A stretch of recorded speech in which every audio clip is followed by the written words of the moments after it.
Y'all ever talk about Prototype? It's episode 3. That's 3. And today is actually going to be Fraudarchy. I guess that's 3 things that rhyme with 3, if you can consider that 3 it rhymes with itself, which is kind of cheating. I really don't like when I read amateur poetry, aka I don't know, song lyrics that are really bad, and they rhyme something with like the same thing or something that's basically the same thing. What? These people are lazy. So anyway, I'm lazy, and here I am. It is Saturday. It is the 4th of March, 2023, and I'm coming at you at around 2:24 in the afternoon. I think this will be another one of them episodes where I talk about stuff before Fraudarchy, which is going on in an hour, and after Fraudarchy, which is going to be whenever we finish, which is probably like 3-4 hours. We usually play for about that long, but maybe we'll play for longer. Anyway, if you're listening to this and you've never participated in a Fraudarchy before, then I don't know what kind of fraud you are, but you need some improvements. And I say you should download Cosmonarchy Brood War and play some with us. Of course, probably in the next couple of months, we'll be playing our very first game on Fraudarchy, I imagine. Maybe it'll be closer to half a year from now, but I feel like it really depends, I guess. You know, I've been trying to keep that close to the chest, as it were, close to the vest. I can't remember if is it, let's find out together, guys. Is the saying close to the vest, or is it close to the chest? I'm seeing vest. Aha. And there's even somebody who said, which one is this, right? Like comparing the two or whatever. And it looks like apparently they're interchangeable. So there you go. I didn't even have to go on this side tangent. But yeah, you know, that's the kind of person I am. Educational strangeness. So that's me. I will take a brief moment to shout out the homies who have been giving us 3s, speaking that this is, of course, the 3rd episode, right? So appreciate you guys. Obviously, Luciferius at the top tier currently giving us that 69 every month. I can't believe somebody actually signed up for that, but you know what, Luciferius, hats off to you, man. Happy birthday forever for that one. You're the new Necron in that sense. That's the real laughing stock now. Now, of course, we also underneath him have Sherclastic, Helltrix, Rob Kastov, and Mirian just earlier today posted some. So that's pretty cool stuff, pretty cool situation. So, you know, he's not on one of those like main monthly things, like the monthly tier or anything like that, but he is, he's probably up there in terms of the total amount of 3s he's given us. So really hats off to you, dude. And of course, if you're not interested or able to give us 3s, then you don't have to. But if you are, you can join the esteemed August company that I was just rattling off there and check them out at co-fi.com/Pronogo and Week7. Link in the description. All right, shilling over with. Let's talk about other things that I've been shilling. I've been shilling Cosmonarchy Brood War on the Brood War subreddit for a while now. It's obviously like once a month or once every few weeks or whatever that I post something there, because that's how long posts stay there, because it's a very, you know, low activity place. And I'm fine with that, man. And you know, sometimes you get interesting reactions. Like recently I showed off the GIF that I made of Pythian having 4 bunkers in it and unloading them all, which is kind of clown car-ish and obviously wouldn't work out exactly that way in a normal environment, but whatever. That is the situation that we find ourselves in. So that's kind of funny. But yeah, that was kind of neat. And people seem to react pretty favorably to that one. They thought it was interesting. So yeah, we're still going to be looking to improve certain things about building transport, because that is actually kind of bugged up right now. It doesn't actually care if the tiles beneath it are unbuildable, it seems like. It sort of cares, but then it also sort of doesn't. So it just needs optimization, needs improvement. That will be done in the future. But those kinds of interesting things are stuff that, like, honestly, that's why I like making CMBW and making RTS games in some way. Like, it's not the only thing I like about it, obviously, but that is, for me, like having these strange little interactions where it's not like a hard counter thing. Like, this thing was specifically designed to work this way, but it's just like, okay, you've got transports and they can load units. What if there was transports that were big enough to load buildings, right? Like even right now, a Trojan can move a watchdog around, and maybe even a sentinel, I think. And so like, what if you were doing something like that, right? Now for Terran, it's a little bit different because the buildings can move on their own. So it doesn't feel as necessary in that respect to make it work that way. But I feel like when I'm playing through the game and I'm using these behaviors, or I see them happen in a cast over that I'm doing or something like that, right?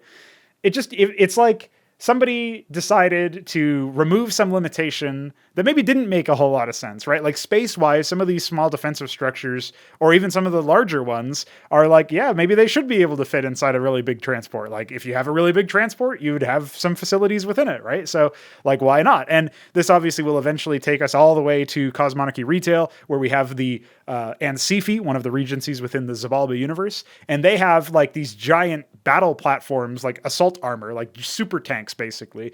And instead of them being like a really closed off chassis with a turret on top, like a normal tank, this incredible platform armor is actually there with space for you to build production facilities and defensive structures and whatnot. And you can just outfit it yourself. It's almost like moving terrain in some ways. And that's sort of where we want to go conceptually with this whole idea. And I feel like even though, you know, it's just a little silly GIF I made, and it's very far from that end stage. Like, you can kind of see the steps of how we would get there, from implementing the stuff technically inside Antikythera, our 2D video game engine, and, you know, between, like, all those steps for that, but also just, like, going through the motions of, like, thinking what could be done, and would that even be an interesting situation if that was a meta valid strategy or something, you know what I mean? I think that would be really cool. So that's something that's been on my mind lately, is just, you know, roping people in and saying, dude, look at all this crazy stuff you can do. Now, I don't know how meta it is, right? We haven't seen it in action. We haven't seen it happen yet. But it's pretty cool to think about maybe that could really happen, right? Maybe that could really go down in a nice way. So just more food for thought, I suppose, as far as we're concerned here on the third episode of Prototype. One of the other subjects I wanted to cover here is there's been a very large balance update ahead of today's Fraudarchy, and it's mostly targeting around adjusting resource costs. I think by and large, most of the changes were related to resource costs. We did have some fairly significant revisions to a few units. I'll shout out the Demiurge, which lost Gods Made Flesh, an ability that nobody was really using too much, and as was noted in the dev chat, or not even the dev chat, the public CMBW general chat, when you know, Vic was mentioning that in immortality or invincibility or whatever is kind of lame. Yeah, I would have to agree. And it obviously made the unit a little bit convoluted in a sense that, like, because nobody was really using that aspect of it, you know, it's a rare unit. It has an even more rarely used aspect, right? So it's like, why even have it in there? To some degree, like, you know, maybe focus the unit's identity around stuff, right? And, you know, I don't want to make it sound like I was making this change because nobody was using the unit. It was more so that I myself thought, you know, at what point would I even want to use that behavior or whatever? And, you know, to a degree that maybe it would be useful in the future, does it really make sense? Does it really matter? That sort of thing. So yeah, so that's one of the changes that has happened recently.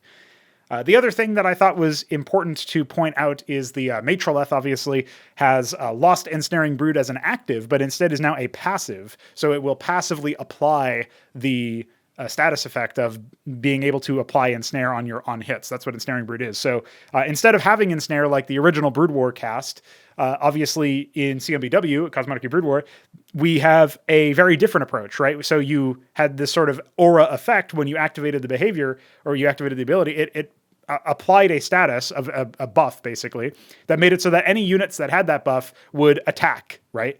And so that is, when they attack, rather, they apply Ensnare with their attack. So it's like turning Ensnare into an on-hit effect, but only for a short time. Now it's permanent as long as the Matroleth is within the area, which is sort of like Seraph Observance, but that's obviously a negative thing. Azazel Sublime Shepherd, that's a positive buff, right? And we think about, you know, some of the other things that are sort of in that vein, would be like maybe the old, I'm sort of trying to think about how I would describe it, but, you know, somebody, Kian referenced Lanifex. It's kind of a weird reach for me because that's like a very localized debuff. But, you know, I would think about like Anticathons obviously have this like permanent aura and stuff, or Shamans with the healing, stuff like that, right? So we have all of these considerations, right? We're trying to make it so that the game is a little bit healthier, a little bit more focused with the unit concepts. And, you know, in this particular case, one of the things I'm noticing is that one of the ideas I have for a lot of these specialists that deal with significant improvements or what have you, right? Like we think about the Mind Tyrant revision that happened now over a year ago, I think, where they have to be in the area to channel control over their victims. And that allowed us to remove the passive energy decay while still preserving mind control, tyranny now, as the primary ability of the Mind Tyrant. And I feel like that's super cool because you think about Dark Archons by default in Brood War. It's like, oh, they lose all their shields when they mind control because you want to be able to snipe it. Like there's so many things that, you know, Blizzard was super worried about the ability being perceived as unfair. But I think the more powerful behaviors can be balanced around the idea that you just have to be in the area to keep them effective, right? That's Seraph Observance. That's going to be the Gladius Binding Plasma, where they have to be in the area to allow the bounces to persist, or a Gladius has to be in the area, right? And so you think about stuff like that, right? It's kind of interesting to me. And I think it's something that's worth having in all of these sort of behavior designs is proximity to the source of the effect will strengthen or maybe just allow at all the effect to remain, right? So these are all things that I'm considering. I think it prevents the behaviors from feeling unfair. Like you can just sort of fire and forget. Like right now it is possible for the Gladiuses to just walk in, attack your workers and walk away. And then you're just stuck with like all these workers dying to bounces and you can't really do anything about it. And, you know, that's obviously something that we want to avoid because that's clearly that has some problems. And I also want to point out that as a game design concept, the idea of these battle specialists, right? These specialists that cast some sort of effect. Not all of them are like this, mind you. Like you think about hallucinate, you cast an area for area denial for the Cantavis, which was formerly known as the High Templar. You think about Psionic Storm in the same way. You think about Carapace Swarm for the Estratholeth, or even Plague, or any of these like area effect things that happen. You don't have to be in the area. I mean, some of them are channels or whatever. You don't have to be in the area to actually persist these. You can fire and forget, but there's other counterplay. It's like, oh, I can just avoid that area or something, right?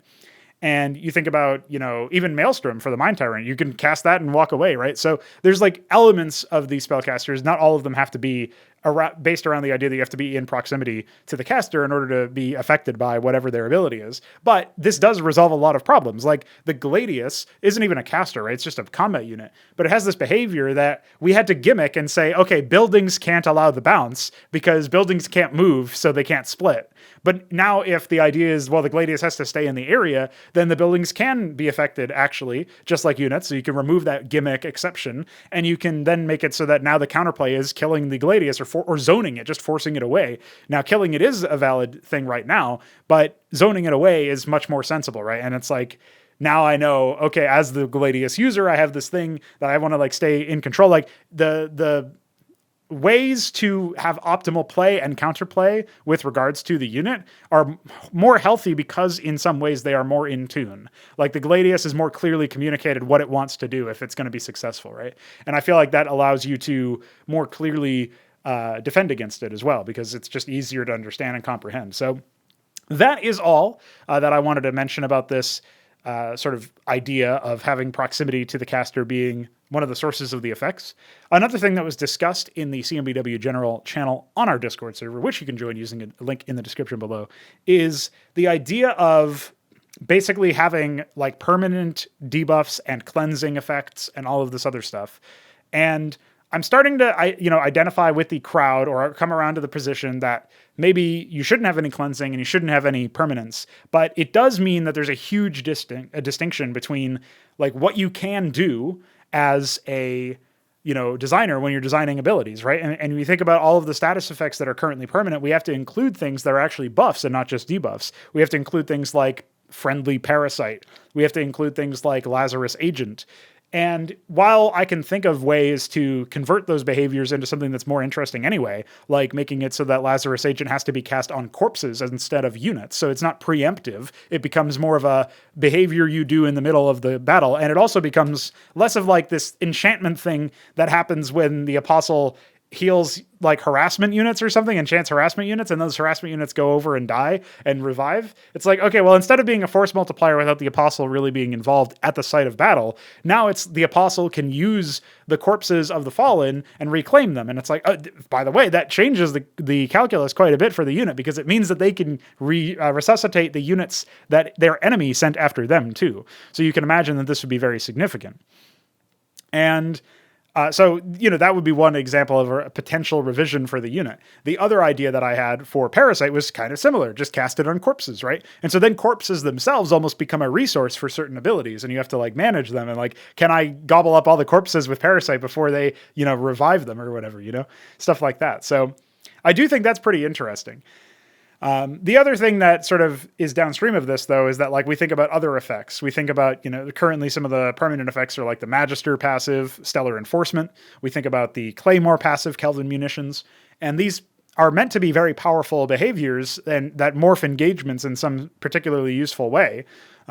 But I can also see an argument for why if they were more like the power budget could be allocated more interestingly, if that's a concept that you can get behind, if these behaviors were like less about just cleansing the debuff at all costs, right? And that is something that I think I can identify with. But it does cause this issue where you have to reinvest, like significantly overhaul and reinvest a lot of time into the design of a lot of these behaviors. And maybe you'll get to a place where it's better. But I would argue that the Apostle change, while I think it's better for a lot of reasons, the proposed one that makes it about corpses and not about units, it does significantly change what the unit can do. And maybe we all agree unanimously, unilaterally, yes, this is great, this is awesome, definitely do this change when you can. And by the way, the reason why we would be held up by that is because not every unit has a corpse. We also have to factor in the idea that it's not just about whether or not the health of the game or what have you. It's like the identity of the unit significantly diverges from what it was. And that may not always be great. It may not always be spectacular if that ends up happening. I do think that in those two particular cases, if those were the only things that were concerning me about the potential change to remove any permanents to buffs and debuffs and to make it so that certain things were different and more fair or whatever, I do think those two would benefit in general. Like the long and short of it, or the net positive would be, or the net change would be positive, I guess is how I would say it. The problem is that that's not the only case, right? Like those are not the only units. Those are not the only spots that need to be adjusted or addressed. And I think that's something that, we should all just remember every now and then when we have these radical ideas. But thankfully, this is more about exploring stuff. Cosmonic Brewer has always been about this. What can we explore to improve our future games? What can we do to improve the experience we have when playing our future RTS games that are all of our own and that aren't going to have these like massive patch notes all the time, because we're actually going to finish the game, including, some good attempt at finishing the multiplayer even. Of course, there will be some, challenges and balances and stuff like that, but there's not going to be like total revisions, right? We're going to have a complete identity, a complete idea of what the unit's identity are going to be. And then we also are going to admit, hey, if we fall short, like if the meta develops into something that we don't like, and it's because of like the only way to fix it really seems to be a significant unit identity change, we would probably err on the side of just accepting that and moving on to the next game, right? So that's not something that we're super concerned with. I think we'll be more than capable of doing what we need to do in that department. And a lot of that is because a lot of the confidence I have there is downstream of working through CMBW, working through all of this stuff and getting to grips with the different challenges, the different balances, the different things that are more or less useful and effective for the vision we have for the RTS genre. And I do think that, with every update, we're definitely getting better. We're definitely getting ahead and further closer to what we want. So that's definitely, I would say, heartening, right? It's something that makes us feel ever more inevitable, I suppose, would be one way you could describe it as. So yeah, good shit, right? We're definitely going to be delivering, hands down the greatest RTS experience you're going to get. I think we've already technically achieved that, by the way, but obviously it's like scuffed. It's a mod. It's not something we can ever sell or whatever. And so it's not necessarily what we want to do. But these are all thoughts that I have. And I think CMBW is proving to be a very, very productive testing ground for all sorts of ideas, right? Our efforts and our experiments are definitely bearing fruit. Obviously, when I take away abilities like I remove Gods Made Flesh, or I completely reimagine or revise a certain ability like the perspective change for Lazarus Agent, or if I think about the Matroleth Ensnaring Brood and I decide I'm going to convert that into an aura, like I'm admitting, like I'm publicly stating by making that change, I have a better idea now. The past idea was not good or not as good as what I have now. And that kind of growth is really good. And it's just indicative of the idea that like we get closer and closer to a better game state, right? Every time we arrive at a better and better game state every time we do one of these updates, right? So definitely feel like we're getting closer and closer. And that's 3. So that is so far my thoughts on Cosmonic Brood War. We have been having a few other kinds of conversations though, haven't we? And those discussions have been about Xibalba, the universe within which Cosmonic Retail, Heaven Sent, Dreamhold are all planned to be set in. So I think what we're going to do is I'm actually running out of time before Fraudarchy here, and I want to make some plans and do some things. So that is what I will be doing now.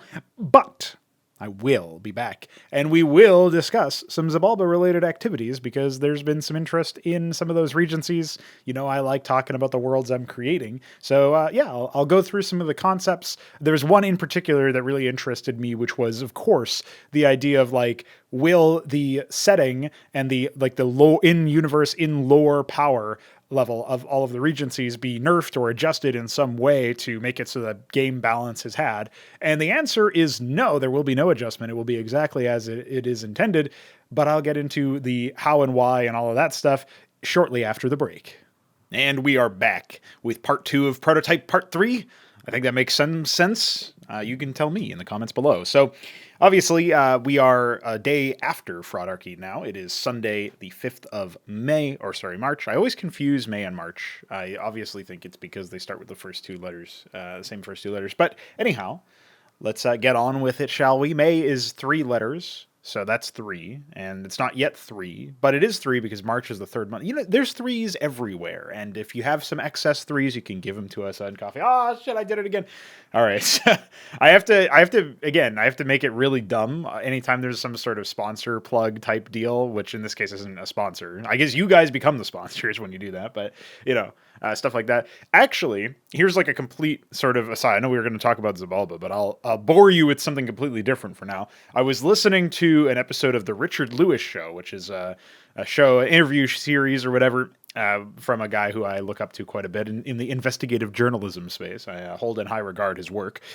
And I think the funny thing that he was talking to Dick Masterson, who's a character I haven't followed particularly too much, but I do know that he is somewhat controversial, which always is funny, right? It's always funny when you find somebody controversial, at least for me. I think it's, you know, if they're actually like a provocateur troll type, if they're doing their job well, which it seems like this guy seems to be doing, by all accounts, then that's kind of funny. But I don't know anything about him, so if you think he's worth canceling people over, don't do it to me.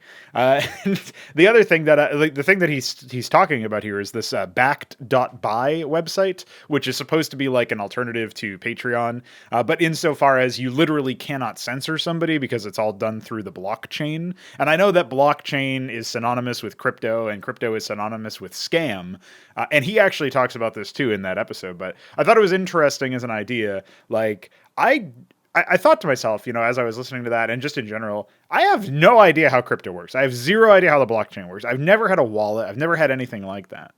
And it is amusing that the CSGO tournament organizer that I've been accepting some gigs from recently has been like trying to pay me in crypto. And I'm just like, nah, bro, here's my PayPal. But like, it's really silly that that's the case. But you'd still have to think like, okay, if this tech is going to be around for a while, and it looks like even though all of the actual coin stuff is just total scam nonsense, speculation, like basically meaningless wealth, I guess you could describe it as, then I probably don't care about that. But if there's going to be applications of the blockchain tech that is completely unrelated to the crypto nonsense, then maybe that's legit. So maybe I should look into that. Anyway, if you guys have experience with the blockchain, or if you have opinions about the blockchain, let me know. I mean, I am kind of interested in, not just because it's like, oh, this is another source where people can maybe send us money. It's more like, is there even any value in it, right? And so definitely something that I think there probably is some value in the tech, but I don't know what the valuable applications would actually be. So if you have opinions on that, thoughts on that, let me know in the comments. I know it's a fairly charged topic, even though technically blockchain doesn't have to have anything to do with crypto. It just, I mean, obviously crypto is downstream of it, sort of like not all squares or rectangles or whatever. So the main thing that I wanted to talk about for this actual second section here is not really related at all to blockchain. This is not, I did have an amusing interaction with some guy who is in the store that I work at when I'm doing my day job for part-time stuff, you know, just to keep the lights on because you can't pay the landlord in threes unless they're in sufficiently large quantities. And this guy came in and he was like, oh, what have you been doing when you're not here? And I told him I was working on a game, and he said, oh, is your game going to be on the blockchain? I was just like, all right, man. How do I weasel out of this conversation without coming across as an asshole? Because that's the thing, is that when you're in person with real life people, you don't want to be like, huh, blockchain, you're an idiot. But I was maybe a little bit thinking that, not to the same degree as I'm making it sound when I'm saying it out loud or whatever. But it's like I've only heard bad things about it, right? And so if somebody tries to evangelize it, especially in person, I'm like, I don't know about this one, dude. But I honestly don't know that much about it, right? Just like I was saying earlier. So maybe he's actually right, and maybe the game should be on the blockchain. I highly doubt it, but you never know.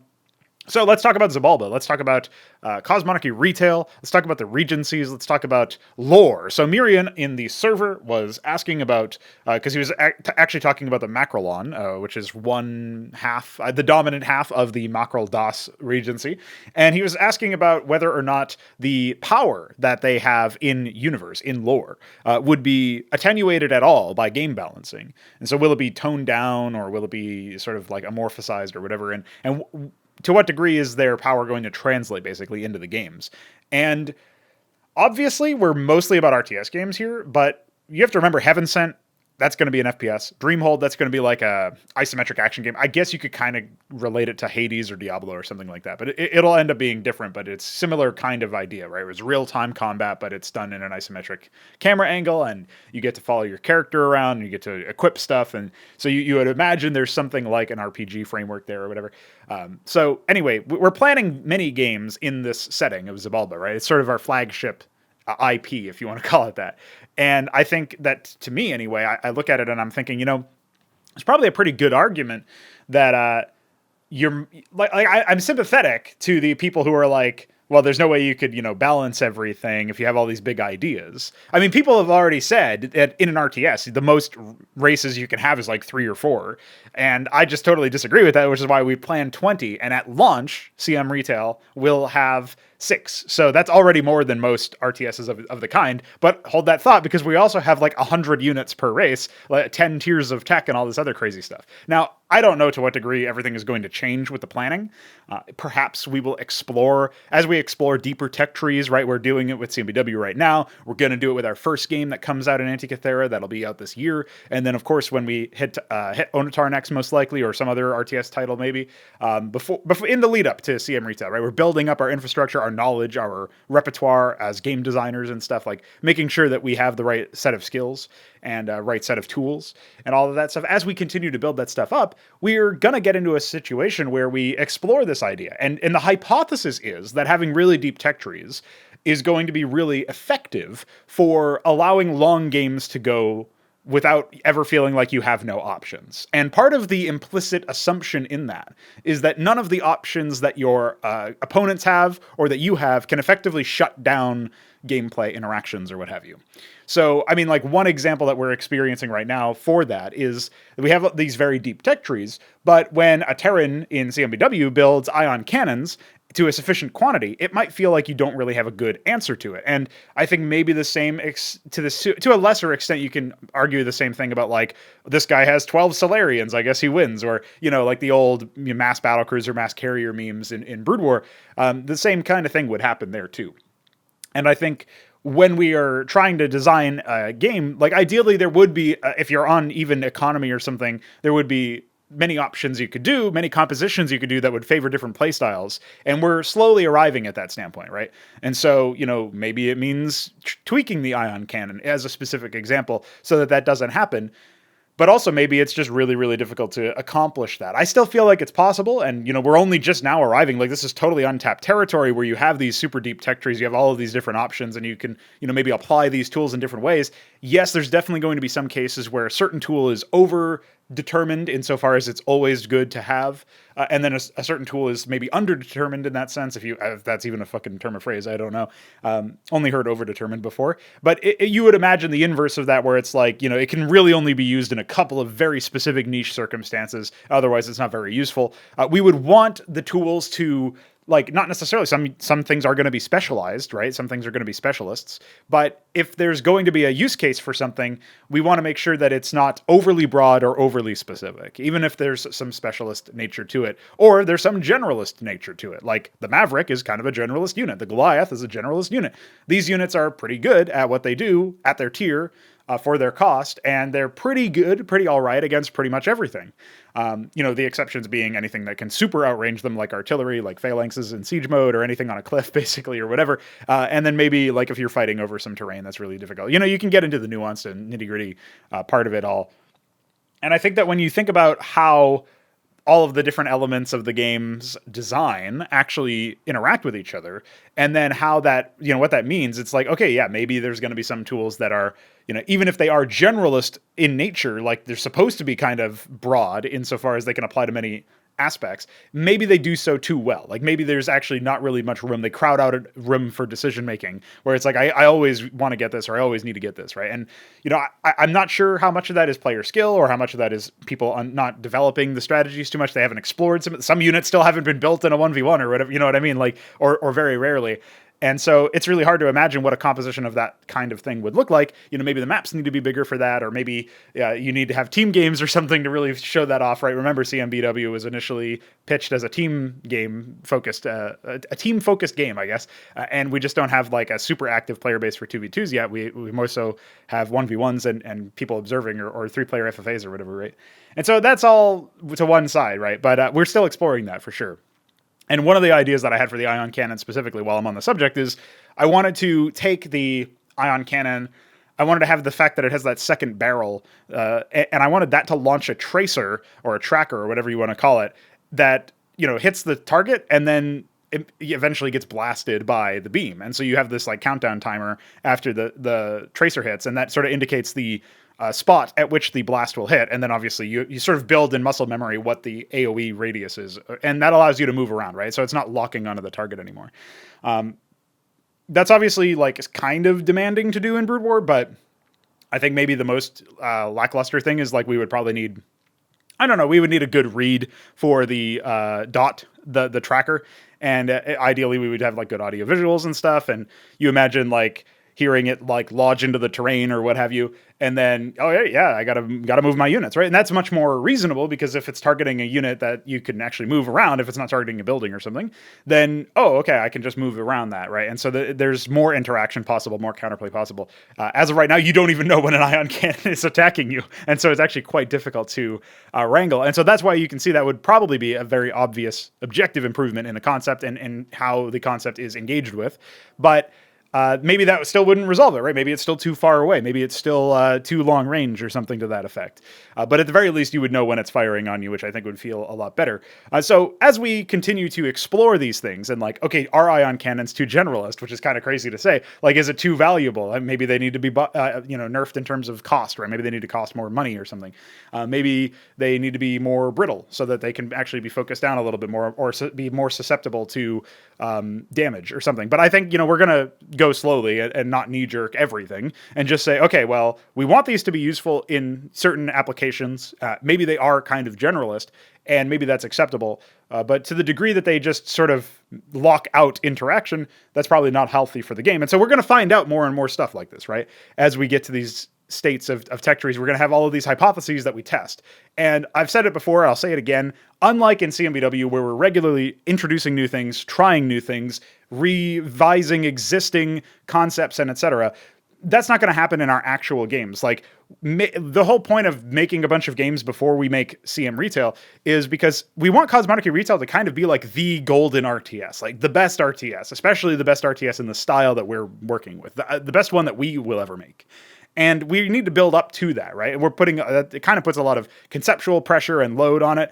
But the idea is that we'll, make our first RTS game that's totally ours in Antikythera, our own engine, and that will have its own pros and cons. That'll have its own good parts and bad parts. And whatever those flaws are can be analyzed, but we're not going to try to re-engineer them out. And that's why CMBW is this like testing ground for all of the different things that we're doing, so that we can make put our best foot forward with our first RTS game. And then after that, we can dial back and say, okay, what did we do really well? And what did not pass muster afterwards? Maybe there's some sort of meta that develops that's like not very good, and like the optimal way to play is kind of bad. Or maybe the issue is just that like we had this hypothesis that this sort of interaction or this sort of concept or this sort of unit, sort of like the ion cannon example, would be really interesting and compelling, but it has this downside where it actually locks out interaction, or it makes it a little bit too one note, or it's kind of, boring in some way, or dumb.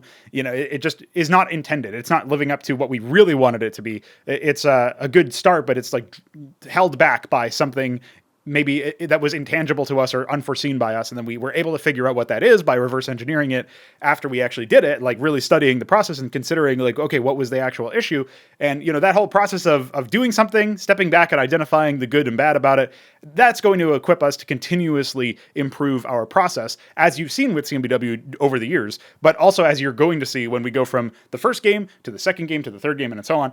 We're going to have all of these options and opportunities to improve things and continue to explore the sort of ethos, the design ethos that is deep tech trees and many races and really high power things like the Star Sovereign in CMBW or the Ion Cannon itself or whatever.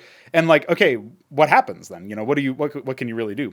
Something else that happened recently in CMBW playing was I performed the Protoss trick shot where you start glassing something and then you recall the Star Sovereign. I did it to Mesk over an Ion Cannon, and yeah, that's like one of those situations where maybe it's kind of lame. Like he had no way of really knowing that it was there because he couldn't scout.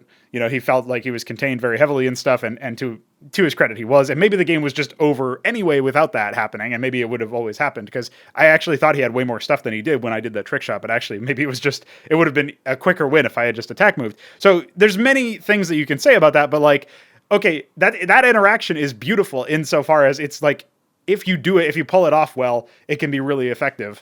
And it's like a lovely and interesting combination of two different elements where it's like we have this channeled ability that immobilizes the unit, and then we have this other ability that moves units from one spot to the other. And of course you could chain them, and of course you should be able to, and of course that makes sense.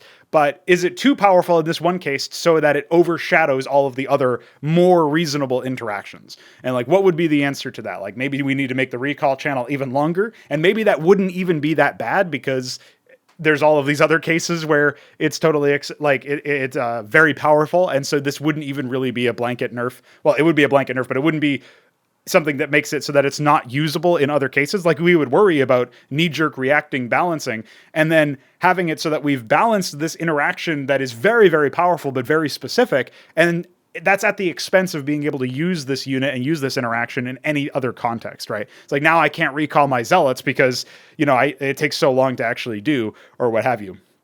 All because I had to make sure that as a designer, I made sure that this trick shot thing wasn't too powerful or what have you. And so like we need more data basically in order to figure that out. And maybe in this particular case that it happened, it's not even useful, but he had no idea that the didact was coming. Cause again, he wasn't able to scout around his base and stuff or my base. I guess he probably would have been able to had he moved, like he used some wraiths or whatever, but you get the idea. It's like, he didn't scout. He didn't know it was coming. He didn't really have that much stuff behind it anyway. And so then, therefore, he was owned.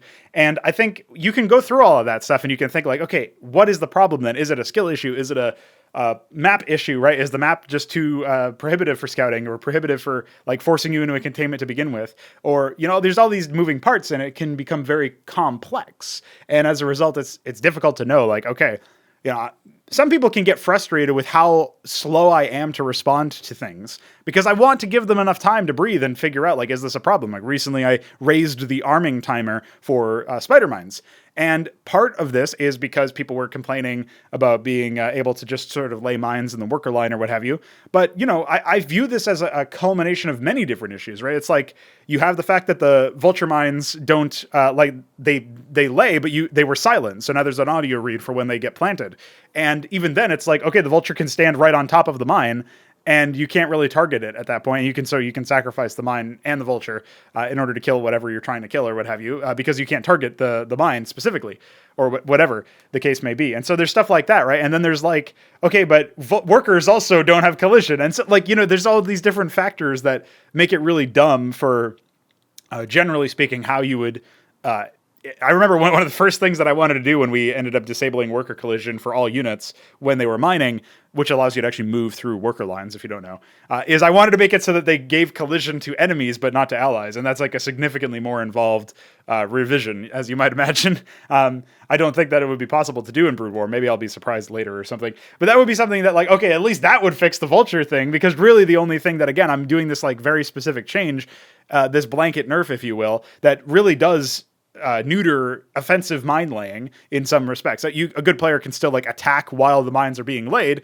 But also vultures laying mines is kind of derpy and doesn't always work all the time and stuff. And it's like, there's these things that are working against it that are systemic, that are maybe, as far as I'm concerned, they're bugs, right? It's like a bug that workers don't provide collision. It's a bug that the pathing is too bad to allow you to do something different, right? It's it's a significant issue, right? And all of these things is just like, when we have our own engine, we won't have to worry about that. So I actually predict that as things get better, we're actually going to have a much better time of figuring out what the issue actually is. Is it a skill issue? Is it a map issue? Is it a system issue? Or is it actually something that's like busted with a tool? It's too powerful or it's too weak or whatever. And these are all things that we can sort of have conversations about. So I'm getting back on track now to the original point of this conversation, which was supposed to be about, balancing in Xibalba, balancing in CM retail, making sure that the races are powerful, right? And so, like I was saying, the idea is deep tech trees equals a lot of room to explore, a lot of room to develop. And of course, there's plenty of games that end before you even get close to the ending tier tech, right? And that happens in CMBW even. Like a lot of games will end at tier 1 or tier 1.5 or tier 2 or whatever you want to call it. And I think that ends up being pretty interesting. The fact that like not every game you deploy Phobos fleets or whatever. And not every game do you deploy Star Sovereigns and stuff. And like that's really cool because it increases the significance, I think. It increases the like the mythos almost of like the factor of it being epic is actually driven up in that sense, I think, because you don't always have the opportunity to do that stuff. So I find that to be very rewarding. I know some people are like, well, I want to build Phoboses every game. In Brood War, as long as I didn't get owned by a rush, I could mass battle cruisers or whatever. Like, yeah, but this isn't Brood War. This is something different. And so I think it's actually like, the reason why it feels so epic to actually have a fleet of airships or space fleet or whatever, like end game tech you're thinking of, like think of Sovroliths, think of Ultra Cores, think of like whatever thing is super powerful. It's like, okay, the reason why that is so epic in your mind is because it takes effort to organically get there and earn that scale, earn that composition, and have the 4 or 5 bases necessary to do it and all this other stuff. So I find it very much something that I think is like really interesting anyway, is like, how can we play around that and stuff? So hopefully you guys agree in that sense. Now I do think, as we get into the balancing discussion, or like, how are we going to justify that in the context of lore? Like there's some serious powers inside Xibalba. The regencies, like there are regencies that are made of energy. That's the Avot. There's stuff that seems to be like very much related to time, the Cathethrons, where they experience all of their, like time is just a flat circle to them, right? They experience it all at the same time. Funnily enough, yeah. Funny wording. You can tell humans are not not in the same boat as them, because I can't even explain it very easily off the cuff. I'll get better at that. Don't worry. There's the Kolopoazos, which are like extra dimensional entities that are here just to fuck you. Basically, they're just trolls, like demonic trolls. You could kind of think of them as, but their powers rival that of like actual space fleets and stuff in this reality. And so, like, really powerful shit, despite the fact that like their premise may seem a little wacky at first, and like stuff like that where they feast on fear, and that's what gives them energy, and that's what gives them the ability to tech up and stuff. And it's like combat based tech progression is what I plan for them, and so like. The lore, the in-universe power is meant to make sense within the context of a game. I don't know if we'll be able to make it make sense within the context of an RTS at the same time as it makes sense within the context of an FPS and with a isometric action game. But what I do think is interesting is the idea of like, I mean, with an FPS and with an isometric action game, you have a much more intimate scale, especially the FPS part. So the idea of you exploring this universe, exploring the various areas and stuff, is and fighting against all the different races, I think that's actually more interesting. Like, also, if you have to imagine, if the tech trees are super deep, that means that there's like plenty of fodder for us to think about for enemy designs in an FPS or in an isometric action game. And you think like, oh shit, here's our game that has like, here's our RTS game that has, 100 units for the Keltar and 100 units for the Ansifi and whatever. And it's like, all right, I'm going to play as, a Sycoran wanderer and see what I can accomplish as I try to, keep myself from dying in this hostile universe. And, whatever the case may be, right? And you're doing that in an FPS context. Like, you get to explore very, like, literally an extra dimension, right? Third dimension, because it's a 3D game if it's an FPS. And you get to explore very differently, right? You get to do things very differently. And that intimate scale, but still being able to eventually see these enormous fleets and all of this stuff, like, I think it can all coexist. It just will take a very deft touch. And that's one of the things that we're going to be developing as we continue to build stuff, is like, maybe we'll make a simpler FPS game, like almost like a boomer shooter type thing, as like a prelude or a way for us to explore FPS stuff specifically. And I don't know that it would be in the Xibalba setting, but that would be one example of, like, at least get our grips with it, right? And get our water sea legs, as it were. Pirates would used to say that, as well as sailors in general. And so it's like, yeah, let's get our feet wet. Let's figure out, how to live and how to make stuff in this genre. And I think that would be a really interesting crossover as well, because there's an FPS market, there's an RTS market, there's an isometric action game Diablo style market, right? All of this stuff is true, but if it was all in the same setting, I think that would be just next level shit. Like, nobody really gets to do that. Like, the closest you get is like maybe the Halo universe, where they have like an RTS or a couple RTS games. They have a couple of other random games that are shovelware, like mobile apps and stuff. But I guess that describes everything from Halo. And then they have the FPS games as well. And you get to maybe explore different things, but usually they're in like different times and they have all these weird gimmicks. And it's like, oh, you thought you were going to maybe fight, like the first Halo Wars, I guess, covers this a little bit, because like the second one is just totally like a total non sequitur, where you fight like completely different unrelated people, and somehow, even though you've really dated tech, you're still able to be competitive. That's really funny. So like, yeah, a lot of that stuff doesn't make any sense, right? And that's where we get back to the conversation that Miriam was sort of talking about, is how do you make it so that the setting works well? And I think one of the first things is the setting has an arbitrary nature to the timeline, because where you are in the universe itself is so broad and so widely like expansive that really the time frame of these battles is kind of arbitrary insofar as it doesn't matter. Like, you could be playing a campaign 1 and a campaign 2, and they could be like 100 years apart or something. And like, odds are they're not going to follow the same characters. Maybe in a rare case, you might get a sequel, but like the point is that these are self-contained stories in the universe. And as a result, like, you do lose out on the potential for you to feel like this really matters. Like, this is super important because it links back to all of the other stories, but there's a deeper level narrative that spans the entire setting or whatever. And I feel like that's going to be enough for people to tap into. It's just like real life in that respect, actually. Yes, that's a headline. Xibalba is like real life. Maybe that's even the title of the video. The idea behind it is like, here's the setting. Here's this insane set of stories that happen, right? Where it's like crazy cosmic warfare with all of the different regencies and all the different elements and all the moving parts. But just like life, it's not really like what matters is the here and now for whatever you're playing as, right? What matters is, what you can do to improve things as they are currently. You can't really control the entire universe, obviously. You can't handle everything in the world.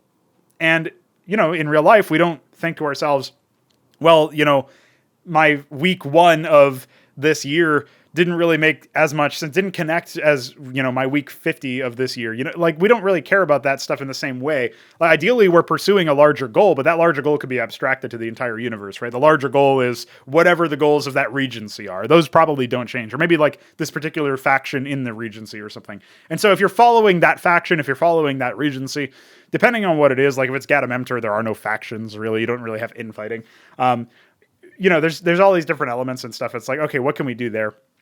And I think when you're in that situation, it is possible for the framing of the story and for the framing of the setting itself to communicate to you that there are stakes. Like, yeah, you might not ever extinguish one of the regencies. Like the Rosellium, for example, they're a runaway sort of like paperclip machine style thing where they're self-replicating automatons. And when you think about that, it's like, okay, we're never going to be able to destroy all of them, right? But that's more empowering in some ways, because it means that while they are always a threat, that means that there's always something to fight for if you're fighting against Rosellium, right? And it might be a little bit of a writing challenge, but I do think that the stakes will be preserved because you will, like, if I play my cards right with the characterization and the deployment and stuff, you will care about the characters that you're playing as and with and against. You will be invested in the stories that they have to tell. And yeah, just because maybe they die and then like 100 years or plus could go by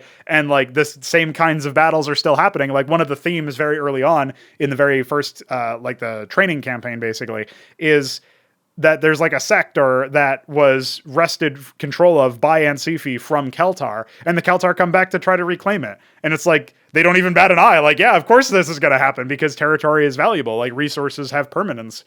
Just like in the actual game, it's like the idea is this place is going to give us a lot of money. We can use this to, further our war efforts and continue expanding and stuff. And maybe like on the other side, the Keltar, that particular house, or that particular Ken, it might be running from a bigger threat, right? It's like, oh, we got bigger fish to fry. We need to clear the way over here just so that we can save. Like, that's not exactly what's happening in this case, but you could imagine all sorts of situations like that where it's like, all right, the stakes matter, right? Now the Keltar need this area and the Ansifi don't want to give it up because there's all these civilians here and stuff. And like, we need to safeguard them as well. So yeah, this is the kind of conflict. And just because earlier in the setting's history, that exact battle happened and the Ansifi won control over and took it away from the Keltar. And then just because after that, the Keltar come back in this campaign, and then maybe after that, the Keltar come back again and maybe even win the next time, like in a military ordeal that isn't actually chronicled in the campaign. Just because all that might be the case, you still have stakes because in the moment as you're playing it, you still care about the characters. They're well characterized, they're well written. They have, they don't talk down to you and condescend to you by like expositing a bunch of shit. Like that's not necessary, right? We actually know how to write characters here. So when you have a situation like that, I still think it will be valid. The other thing is, you could, maybe I gave the ghost away a little bit earlier there, but the idea was, resources having permanence as a gameplay mechanic is also relevant to the lore, right? It's like now it makes total sense. Actually, Onatar has a similar thing with the obsidians being so potent. Nobody wants to destroy them. It's not that they can't be destroyed. They could be. You could obviously just destroy any planet with enough bombardments and stuff, but why would you? The obsidians don't seem to be able to be built by any of the current civilizations that are out there. And so as a result, you just can't afford to lose them permanently. Like that would be catastrophic. And, the rare cases that it does happen is like so incredibly, like even the people who are doing it feel like, well, maybe we shouldn't have done that. Like instant regret almost, because like it really does mean that you have nothing, right? Like maybe there's an accident that happens that, may destroy an obsidian or something. And then, very quickly they shape up, almost like their mom scolded them in the sandbox as they were beating up other kids or something. I don't know how to describe it in a way that makes more sense than that, but it's like, oh shit, like if we actually are destroying obsidians, these are limited resources, right? Because the number of obsidians are limited, but as long as they hold true, as long as they stay alive and stay intact, they will actually provide an unending supply of resources. And the same is true for the planets of Xibalba, where there's these resources here. And, like obviously terrestrial resources can be auto-mined or whatever, they can be mined out. But with the technology that these regencies have, there are ways to basically take what they have already and harvest it in a way that doesn't leave it completely depleted at the end of the day. And that's what you see in the actual game. And so of course that means that in universe, every planet is valuable. Don't blow up the planets. What are you doing? You're crazy. And so even when you do something like that, like some of the regencies may decide they're going to do that. Some of the tech, that's where the apocalypse game winning condition, or it's not even a win condition, it's just an end condition, comes into play. Like, yes, there are cases more often in Xibalba than in Onatar, where a regency will decide or a civilization will decide, all right, it's time to, we don't want them to have it. And there's enough planets in the universe that, okay, we can harvest, resources from them. So we are going to try to do this thing, but it's generally frowned upon. Like, it's not just that you're destroying something you might be able to get later, but it's like the Keltar and Ansifi example. Like, who knows who is actually going to take hold of that area in the next century or in the next millennia or whatever, you know what I mean? It's like, there's so many opportunities for stuff like that. The stakes do always matter. It's just like, for whatever reason, I think there's this over committal I guess, how would I describe it? It's like you have this feeling as a writer or as maybe even somebody who's consuming art and media that like if there's an infinite nature to something, it's less valuable. And I feel like that's usually because even if it's not infinite, the way that products are assembled these days is just so unfortunate, where it's like assembly line nonsense and it all feels the same. And so it might as well be infinite in that sense. But if you had if the premise was there's this deep potential for very long, conflict between all of these different regencies and all the moving parts, and then you see that reflected in the design of the tech trees and the design of the maps, and the idea that, yeah, you could maybe end in 10 minutes if you happen to pull off a good rush, but you might also be stuck in a 1 hour game. And instead of that feeling like it's a slog, having it be like, oh, I'm actually testing all of these RTS skills and I'm learning about the tech trees and I'm exploring them and I'm putting together my playstyle based on the tools that I have. Instead of that running away from the potential for there to be this 1 hour slog or whatever, having that 1 hour experience actually feel full of content, full of, good times, full of an actual valid experience, that would be good. That's sort of what we're trying to go for. The potential for that, even if we don't actually, realize it every single time, because not every game is going to have a Phobos, not every game is going to have a Star Sovereign. Likewise, in CM Retail, not every game is going to go for an hour, right? It's just that the potential is there so that you can go for very long in these games, longer than an hour even, if the map is split correctly, if the, player skill is even with the opponent, all of that stuff. And yeah, in the campaigns, you'll see the same stuff. So I think it's really exciting to even think about that, to talk about that. We are still a ways off from that, but that is the vision that I have, is the idea that the lore, the setting, it all reflects what is happening in the game. Like when you play a game, you are not playing an abstraction. You are not like experiencing some sort of weird like retelling of an event through an interactive medium. You are experiencing the setting as you play the game. And like they are one and the same, right? It's the idea is that this setting was designed for games. It was designed to be used as like the vehicle by which you experience the setting is the game. And so of course we want that to be as, in line with the lore or whatever you want to call it as possible. Is the game is the setting and the setting is the game and all that shit. And so I think that that's probably a good enough point to close out this episode of Prototype, because I got to drink some water, man. I'm also already out of coffee. But I hope you guys have enjoyed. I hope you guys are excited to explore this brand new horizon, this brave new world. I think once we continue to just put one foot in front of the other as far as building these games go, we're I guess I didn't really update anybody about the Indie Fund pitch, so I'll do that now. So we have not actually pitched again yet. We are. I talked with none other than Jonathan Blow about this very subject, because of course he's a member of Indie Fund. In fact, the only reason why we're pitching, I don't even know if I said this publicly, is the only reason why we're pitching again is because I asked him if there was anything like Indie Fund, because we had already been sort of turned away or ignored, I guess you could say, by Indie Fund. And then explained to him like, oh yeah, well the reason why I'm asking that, because he said Indie Fund is still operational. I was like, well, they didn't seem to respond to anything that we did. And he said, oh, just send it directly to me. And I was like, holy shit, all right, let's do that. So let's make a new pitch. Let's make a new game. Well, it's not really, we already had plans for it. Let's do a simple game. Let's explore Antikythera as a program. Let's explore the RTS as a genre. Let's do all of that. And let's put our best foot forward. And so I spoke with Jonathan Blow recently and said, hey, we have something to show, but what is, do you guys accept, developer art, programmer art, whatever you want to call it, where it's just like, this is, we're still rough around the edges. It's all of our own art, but we're not there yet. We're not finished yet. This is just like placeholder stuff, basically. Do you accept that stuff? And he said that he can see past it, but most people will have maybe that will be a stopping point for them. And so he encouraged us to do a little bit more work on the art before we actually pitch. And so that is what we are doing now, as well as shaping up some other systems. This has given us a little bit of time to polish things like pathfinding, AI, etc. And as a result, before the end of this month now, it was before the end of February, now it's before the end of March, but most likely mid-March, we will have this pitch away, and we'll have more to say on that. I'm sure you'll hear about it on another episode of Prototype, or Crow's Nest, or Big Boy Stable, or whatever. And that is my update. That is my current thought process. But hope you guys have enjoyed the Xibalba section, the second section, and hope you guys have enjoyed the most recent fraudarchy. Obviously, it was fraud with some issues.